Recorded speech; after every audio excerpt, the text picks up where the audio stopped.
Hello friends, welcome back to my YouTube channel. చూడండి, నిన్న తొలి ఏకాదశి కదా అని మా ఇంట్లో కొబ్బరికాయ కొట్టామండి. ఫస్ట్ అసలు మేము కాకినాడ వచ్చేదాకా ఫస్ట్ పూజ కూడా నిన్నే చేసాము. సో ఆ పూజలో నేను కొబ్బరికాయ కొడితే కొబ్బరికాయ కుళ్ళిపోయింది. కుళ్ళిపోతే మా వారు అన్నారు, కుళ్ళిపోతే చాలా మంచిదంట, అలా ఏం ఉండదులే, నువ్వు వదిలేసే అన్నారు. అలా అని మేము శివాలయంకి కూడా వెళ్ళాము, ఎందుకంటే తొలి ఏకాదశి చాలా మంచిదని అన్నారు. సో అంటే సరేలే అని చెప్పి తీసుకుని వెళ్ళారు. తీసుకెళ్తే అక్కడ కూడా మేము కొట్టిన 3 కొబ్బరికాయలు, ఫస్ట్ ఒక కొబ్బరికాయ కుళ్ళిపోయింది అనేసి వెళ్తే మళ్ళీ రెండోది కూడా కుళ్ళిపోయింది, మళ్ళీ మూడోది కూడా కుళ్ళిపోయింది.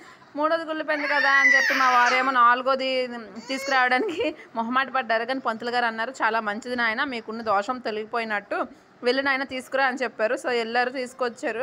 కానీ నాకెందుకో అంతగా ఏంటి ఇలా గడికి అవుతుంది, ఏమైనా ప్రాబ్లమా ఏంటా అని నేనైతే బాగా ఆలోచించాను. అది మా వారు అన్నారు, అలా ఏం ఉండదులే, పంతులు గారు చాలా మంచిది అని చెప్పారు, నువ్వు అలాంటివి ఏం పెట్టేసుకోకు అన్నారు. మీలో ఎవరికైనా తెలుసా మంచి చెడు అనేది చెప్పరా కొంచెం?